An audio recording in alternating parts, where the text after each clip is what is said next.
to where we want to be. Now, of course, you got to go in there, obviously Friday night and execute. But everything is in place. Couldn't ask for more.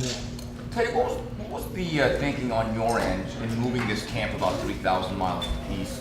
First of all, wouldn't have to acclimate to the time difference. Would be on the same time zone.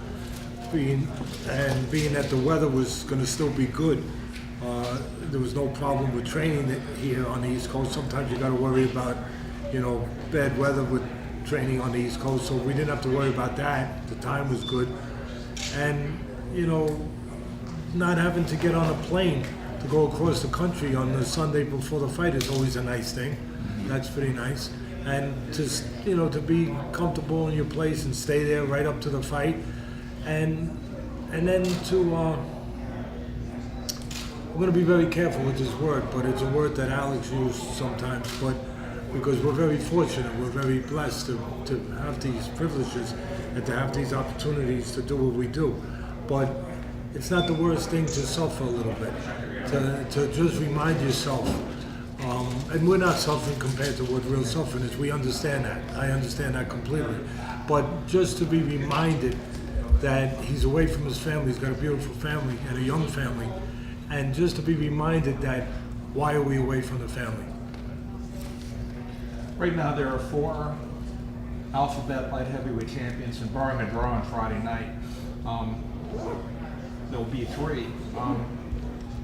How important to you is the idea of fully unifying the title? How difficult will it be because of the drawbacks at making those sort of fights?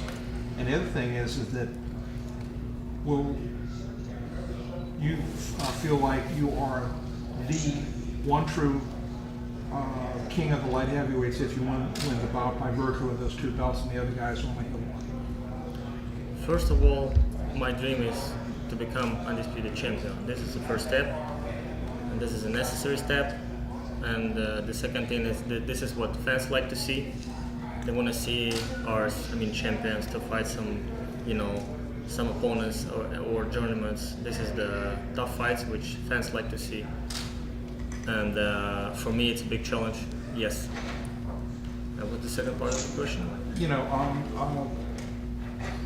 Obviously, you want to fully unify, but there are obstacles that sometimes if I feel like a person A, like I feel it inside, but it's not proven yet, and we're doing the step to prove it. Teddy, was it a good experience? I know it's a different style and different stance, but was it a good experience having faced a puncher in Stevenson? It's never a good experience facing a puncher. Let's get that very clear. But you know what I'm saying, going through the fact that you had a camp against... Well, it's the same premise, yes. No, I appreciate your question. Listen, in the way to answer that, in the way that it's directed, is that it's just, again, a reminder that there's no room for mistakes. That there's got to be full concentration for 36 minutes.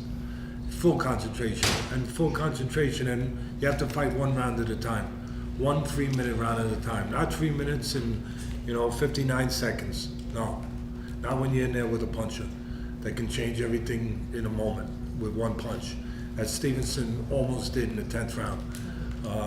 But his character, the reason why he's a champion is because he was able to handle that and able to survive that. That's why he's a champion. I mean, you could look at all the other rounds and say he's a champion because of this, he's a champion because of that. He gave angles, he used his jab, he punched at the right time, but he's a champion because when the moment came, he behaved like a champion. And I have no doubt that whenever that moment comes, he'll do the same thing, but I'm just hoping that that particular kind of moment doesn't come, because we've trained to be very aware, as we did for the Stevenson fight, that there is no margin for error. There's no margin for lapsing or drifting for a split second. Not when you're in with a guy that can punch with the right hand the way Beterbiev can punch with that single punch. And so again, it's never comfortable to be facing a puncher, but at least we know we've done it and we know what it takes. Does facing him in the amateurs help with the preparation going forward to this fight? No, it didn't really help for this preparation. And again, like a lot of people asking me this question, like about our fight. It was 10 years ago. It was amateur, and I kind of like I don't want to make it sound like I'm making an excuses.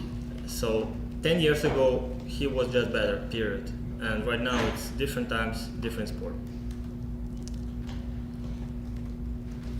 Teddy, during the Stevenson fight, you had talked about to Oleksandr, we are piranhas, we're taking small bites, given the fact that you had to kind of chip away at Stevenson, you felt, with his power.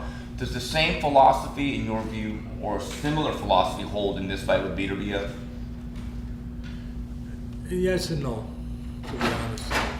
If there's moments to take bigger bites in this fight, we're going to take them.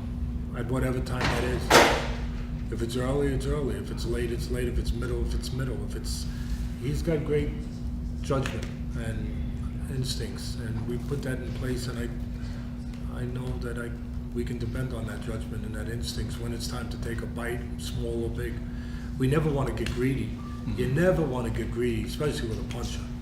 But I think this fight's a little different than maybe some people envision it. You know, it's not going to be exactly the same as the Stevenson fight, because we have a guy that there's going to have to be moments.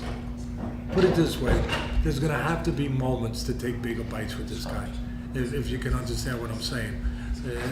And that doesn't mean getting sloppy or careless or greedy, but it means what it means. So Teddy, you think that a couple times, like Beterbiev to me, But the bite's in the right place, not standing on the sidewalk, you know, eating a hot dog. right, but would you say that Beterbiev, in a lot of ways, is a guy that loves to come downhill one direction, that if you back him up and put him on his heels, that he's not the bully that he likes to be? Maybe I could get you in the corner to You don't want that. maybe on Friday night. But we have a plan, and Alex has worked so hard to institute that plan, to practice that plan, to be prepared to go forward with that plan, and he will. I have absolute.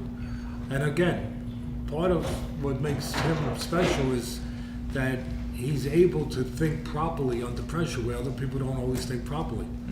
You know, it's hard to think properly for some people, period. But I know I have trouble sometimes. But to think properly under that kind of situation and that kind of pressure, that kind of duress, he does a real good job at it, and he will again on Friday night.